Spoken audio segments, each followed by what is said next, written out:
നമസ്കാരം.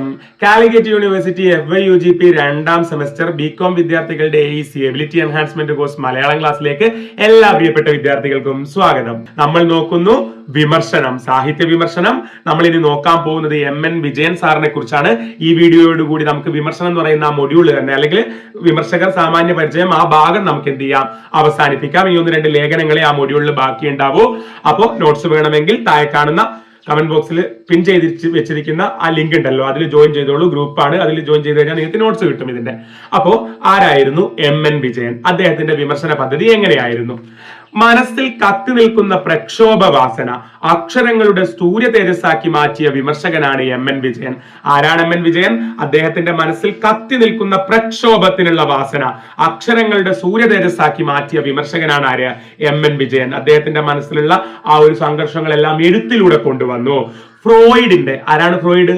Sigmund Freud ആധുനിക മനഃശാസ്ത്രത്തിന്റെ പിതാവ് എന്നൊക്കെ അറിയപ്പെടുന്ന ആളാണ്. അപ്പോ ഫ്രോയിഡിന്റെ മനഃശാസ്ത്ര സിദ്ധാന്തങ്ങളുടെ ശക്തമായ സ്വാധീനം MN വിജയന്റെ നിരൂപണത്തിൽ കാണാം. പ്രതീക്ഷിക്കാം വൺ വേർഡിനൊക്കെ കേട്ടോ. അപ്പം ഫ്രോയിഡിന്റെ മനഃശാസ്ത്ര സിദ്ധാന്തങ്ങളുടെ ശക്തമായ സ്വാധീനം MN വിജയന്റെ നിരൂപണത്തിൽ കാണാം. മലയാളത്തിലെ മനോവിജ്ഞാനീയ വിമർശനത്തിലെ പ്രാമാണികനാണ് അദ്ദേഹം. മനോവിജ്ഞാനീയ വിമർശനം, സൈക്കോളജിക്കൽ തിയറി വെച്ചിട്ട് സാഹിത്യ വിമർശനം നടത്തിയ ആൾക്കാരിൽ മെയിൻ ആയിരുന്നു ആര്? MN വിജയൻ.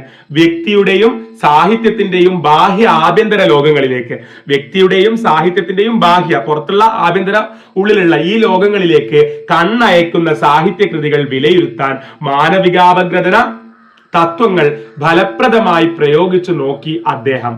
അപ്പോ ശരിക്കും വ്യക്തിയുടെയും സാഹിത്യത്തിന്റെയും ഒക്കെ ബാഹ്യ ആഭ്യന്തര ലോകങ്ങളിലേക്ക് കണ്ണയക്കുന്ന സാഹിത്യ കൃതികള് വ്യക്തിയുടെയും അതുപോലെ തന്നെ സാഹിത്യത്തിന്റെ ഒക്കെ പുറത്തും ഉള്ളിലൊക്കെ കയറി ചിന്തിക്കുന്ന അല്ലെങ്കിൽ ചിന്തിപ്പിക്കുന്ന സാഹിത്യ കൃതികൾ വിലയിരുത്താൻ വേണ്ടി അദ്ദേഹം ഈ മാനസിക അപഗ്രഥന തത്വങ്ങളൊക്കെ ഫലപ്രദമായി പ്രയോഗിച്ചു നോക്കി എന്നാണ് പറയുന്നത്.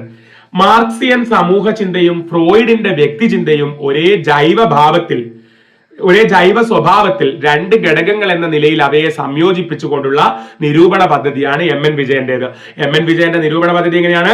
മാർക്സിയൻ സമൂഹ ചിന്തയും സിഗ്മണ്ട് ഫ്രോയിഡിന്റെ വ്യക്തിചിന്തയും ഒരേ ജൈവ സ്വഭാവത്തിന്റെ 2 ഘടകങ്ങൾ എന്ന നിലയിൽ അവയെ സംയോജിപ്പിച്ചുകൊണ്ടുള്ള നിരൂപണ പദ്ധതിയാണ് MN വിജയന്റേത്. നിങ്ങൾ സിഗ്മണ്ട് ഫ്രോയിഡിനെ ഒക്കെ നിങ്ങൾക്ക് അവസരം കിട്ടുമെങ്കിൽ വായിക്കുക, നല്ലതായിരിക്കും.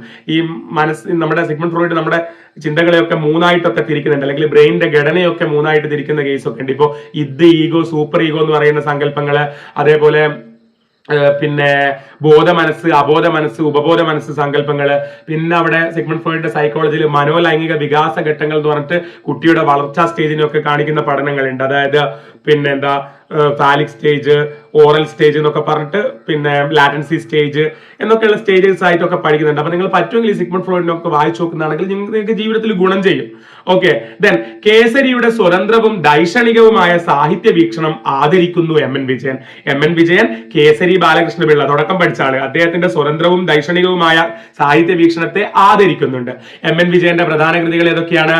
ചിതയിലെ വെളിച്ചം, ശീർഷാസനം, കാഴ്ചപ്പാട്, എഴുത്തും പ്രത്യയശാസ്ത്രവും, സംസ്കാരവും സ്വാതന്ത്ര്യവും, മരുഭൂമികൾ പൂക്കുമ്പോൾ, മനുഷ്യർ പാർക്കുന്ന ലോകങ്ങൾ, അടയുന്ന വാതിൽ തുറക്കുന്ന വാതിൽ, വർണ്ണങ്ങളുടെ സംഗീതം, കവിതയും മനഃശാസ്ത്രവും, അടയാളങ്ങൾ, വാക്കും മനസ്സും. അപ്പൊ MN വിജയന്റെ പ്രധാന കൃതികൾ ഏതൊക്കെയാണ്? ചിതയിലെ വെളിച്ചം, ശീർഷാസനം, കാഴ്ചപ്പാട്, എഴുത്തും പ്രത്യയശാസ്ത്രവും, സംസ്കാരവും സ്വാതന്ത്ര്യവും, മരുഭൂമികൾ പൂക്കുമ്പോൾ, മനുഷ്യർ പാർക്കുന്ന ലോകങ്ങൾ, അടയുന്ന വാതിൽ തുറക്കുന്ന വാതിൽ, വർണ്ണങ്ങളുടെ സംഗീതം, കവിതയും മനഃശാസ്ത്രവും, അടയാളങ്ങൾ, വാക്കും മനസ്സും. ഇനി നമുക്ക് പഠിക്കാനുള്ളത് KP അപ്പന്റെ വിമർശന പദ്ധതിയെ കുറിച്ച് ചർച്ച ചെയ്യാം.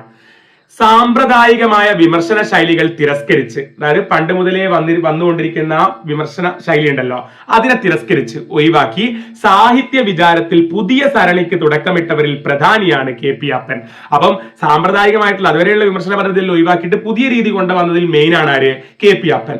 വിമർശനം ഇന്ദ്രിയ അനുഭൂതി പ്രധാനമായ കലാസൃഷ്ടിയാക്കി തീർക്കാനാണ് താൻ ഉൾക്കൊണ്ട കാവ്യബോധം അപ്പനെ പ്രേരിപ്പിച്ചത്. അപ്പം വിമർശനം എന്ന് പറഞ്ഞു കഴിഞ്ഞാൽ ഒരു ഡ്രൈ ആയിട്ടുള്ള സാധനം അല്ലാണ്ട് നനവുള്ള, ആർദ്രതയുള്ള, ഒരു അനുഭൂതി തരുന്ന ഒന്നാക്കി മാറ്റാനാണ് ആര് ശ്രമിച്ചത്? അപ്പൻ ശ്രമിച്ചത്. തന്റെ ശബ്ദം വേറിട്ട് നിൽക്കുന്നു എന്നും തന്റെ വ്യക്തിത്വം ഒറ്റപ്പെട്ടതാണെന്നും ബോധ്യപ്പെടുത്താനുള്ള ഉത്കടമായ അഭിലാഷമാകാം, ഉയർന്ന ആഗ്രഹമാകാം ആദ്യകാല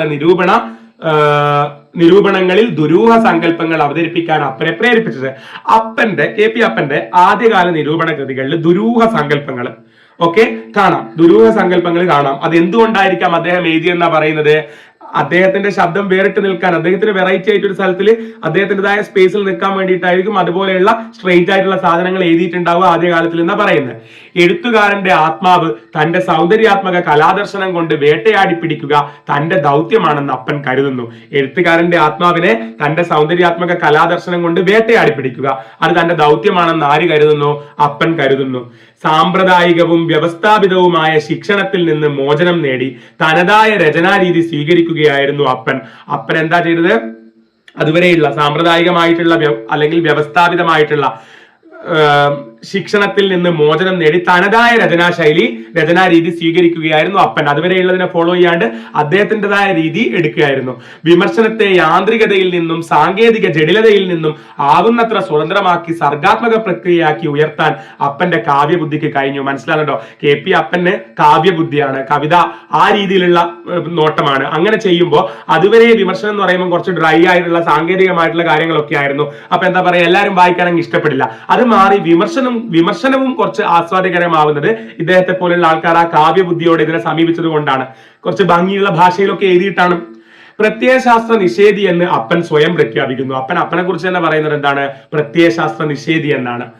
മറ്റുള്ളവർ ഉൾക്കൊള്ളുകയോ നിരാകരിക്കുകയോ എന്തും ആകട്ടെ, അല്ലെ, പറയുന്നവർ എന്തും പറഞ്ഞോട്ടെ, അനുകൂലിക്കോ അല്ലെങ്കിൽ ഒഴിവാക്കോ എന്ത് വേണമെങ്കിലും ചെയ്തോട്ടെ, സാഹിത്യ കലാവിഷയങ്ങളിൽ തനിക്ക് അഭിപ്രായമുണ്ടെന്നും അത് വ്യക്തമാക്കുക തന്റെ സ്വാതന്ത്ര്യമാണെന്നും സ്ഥാപിക്കാൻ അപ്പന് സാധിച്ചു. കേൾക്കുന്നവർ എന്തും പറഞ്ഞോട്ടെ, സാഹിത്യ വിഷയങ്ങളിൽ എനിക്കൊരു അഭിപ്രായമുണ്ട്, അത് സ്ഥാപിക്കുക എന്നുള്ളത് എന്താണ്? എന്റെ സ്വാതന്ത്ര്യമാണ്, അല്ലെങ്കിൽ അത് വ്യക്തമാക്കുക എന്നുള്ളത് എന്റെ സ്വാതന്ത്ര്യമാണ് എന്ന് അപ്പൻ വിശ്വസിച്ചു. KP അപ്പന്റെ സാഹിത്യ ചിന്തകൾ സാമ്പ്രദായിക വിമർശന പദ്ധതികളെ ഉലയ്ക്കുകയും നവീന വിമർശനത്തിന്റെ ദാർശനികവും സൗന്ദര്യാധിഷ്ഠിതവുമായ വഴി വിശാലമാക്കുകയും ചെയ്തു. അപ്പൊ KP അപ്പനെ പോലുള്ള ആള് വന്നിട്ട് സാഹിത്യ വിമർശനം നടത്തിയപ്പോഴത്തേക്ക് അതുവരെയുള്ള പഴയ ചിന്തകളെ, പഴയ വിമർശന പദ്ധതികളെ എന്ത് ചെയ്തു? അത് ഉലച്ചു. KP അപ്പന്റെ പുതിയ സരണി വന്നപ്പോഴത്തേക്ക് നവീന വിമർശനത്തിന്റെ, പുതിയ വിമർശനത്തിന്റെ ദാർശനികവും സൗന്ദര്യാധിഷ്ഠിതവുമായ വഴി വിശാലമാക്കുകയും ചെയ്തു. ഇനി ഏതൊക്കെയായിരുന്നു KP അപ്പന്റെ പ്രധാന കൃതികൾ? ക്ഷോഭിക്കുന്നവരുടെ സുവിശേഷം, കലഹവും വിശ്വാസവും, വരകളും വർണ്ണങ്ങളും, മലയാള ഭാവന, മൂല്യങ്ങളും സംഘർഷങ്ങളും, തിരസ്കാരം, ചരിത്രത്തെ നിങ്ങൾക്കൊപ്പം കൂട്ടുക, മാറുന്ന മലയാള നോവൽ, കലാപം, വിവാദം, വിലയിരുത്തൽ, പേനയുടെ സമരമുഖങ്ങൾ, സമയപ്രവാഹവും സാഹിത്യകാരനും, കഥ, ആഖ്യാനവും അനുഭവ സത്യയും, ഇന്നലകളിലെ അന്വേഷണ പരിശോധനകൾ, ഉത്തരാധുനികത, ചരിത്രവും വംശാവലിയും. ഏതൊക്കെയാണ് അപ്പന്റെ പ്രധാന കൃതികള്? ക്ഷോഭിക്കുന്നവരുടെ സുവിശേഷം, കലഹവും വിശ്വാസവും, വരകളും വർണ്ണങ്ങളും, മലയാള ഭാവന, മൂല്യങ്ങളും സംഘർഷങ്ങളും, തിരസ്കാരം, ചരിത്രത്തെ നിങ്ങൾക്കൊപ്പം കൂട്ടുക, മാറുന്ന മലയാള നോവൽ, കലാപം, വിവാദം, വിലയിരുത്തൽ, പേനയുടെ സമരമുഖങ്ങൾ, സമയപ്രവാഹവും സാഹിത്യകാരനും, കഥ, ആഖ്യാനവും അനുഭവ സത്യയും, ഇന്നലകളിലെ അന്വേഷണ പരിശോധനകൾ, ഉത്തരാധുനികത, ചരിത്രവും വംശാവലിയും. ഇനി നമുക്ക് പഠിക്കാനുള്ള ലാസ്റ്റ് നിരൂപകൻ, അവസാനത്തെ ആള് വി രാജകൃഷ്ണൻ. നോക്കിക്കോളൂ. ആത്മനിഷ്ഠവും അന്തർമുഖവുമായ സമീപനമാണ് നവവിമർശകരിൽ ഒരാളായ ഡോക്ടർ വി രാജകൃഷ്ണൻ സ്വീകരിച്ചിട്ടുള്ളത്. അപ്പൊ നവവിമർശകർ, പുതിയ വിമർശകരിൽ ഒരാളാണ് ആര്? Doctor V Rajakrishnan. അദ്ദേഹത്തിന്റെ ശൈലി എങ്ങനെയായിരുന്നു? ആത്മനിഷ്ഠമാണ്. പിന്നെയോ അന്തർമുഖമാണ്. അന്തർമുഖവുമായ, ഇൻട്രോവേർട്ട് എന്ന് പറയും അന്തർമുഖൻ. അപ്പൊ ആത്മനിഷ്ഠവും അന്തർമുഖവുമായ സമീപനമാണ് നവവിമർശകരിൽ ഒരാളായ ഡോക്ടർ വി രാജകൃഷ്ണൻ സ്വീകരിക്കുന്നത്. കാൽപ്പനിക സൗകുമാര്യത്തിൽ നിഷേധാത്മക ജീവിതത്തിന്റെ ദുരന്തം കണ്ടെത്താനാണ് അദ്ദേഹത്തിന് കൗതുകം. കാൽപ്പനിക സൗകുമാര്യത്തിൽ നിഷേധാത്മക ജീവിതത്തിന്റെ ദുരന്തം കണ്ടെത്താനാണ് അദ്ദേഹത്തിന്റെ കൗതുകം. വിഷാദാത്മകത കലാപരമായ സൃഷ്ടിയാണെന്ന് വിശ്വസിക്കുന്ന രാജകൃഷ്ണൻ എന്താ വിശ്വസിക്കുന്നത്? വിഷാദാത്മകത കലാപരമായ സൃഷ്ടിയാണെന്ന് വിശ്വസിക്കുന്നു.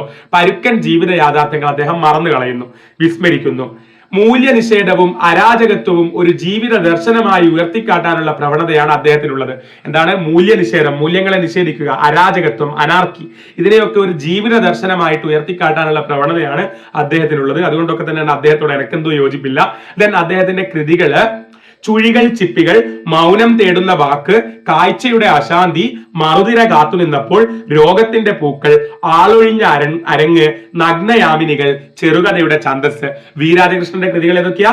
ചുഴികൾ ചിപ്പികൾ, മൗനം തേടുന്ന വാക്ക്, കാഴ്ചയുടെ അശാന്തി, മറുതിര കാത്തുനിന്നപ്പോൾ, രോഗത്തിന്റെ പൂക്കൾ, ആളൊഴിഞ്ഞ അരങ്ങ്, നഗ്നയാമിനികൾ, ചെറുകഥയുടെ ഛന്ദസ്. ഇതോടുകൂടി നമ്മുടെ വിമർശനം, വിമർശകർ, സാമാന്യ പരിചയം ആ ഭാഗം കഴിഞ്ഞു. അടുത്ത ക്ലാസ്സിൽ പുതിയ ടോപ്പിക്കുമായിട്ട് വീണ്ടും കാണാം. താങ്ക്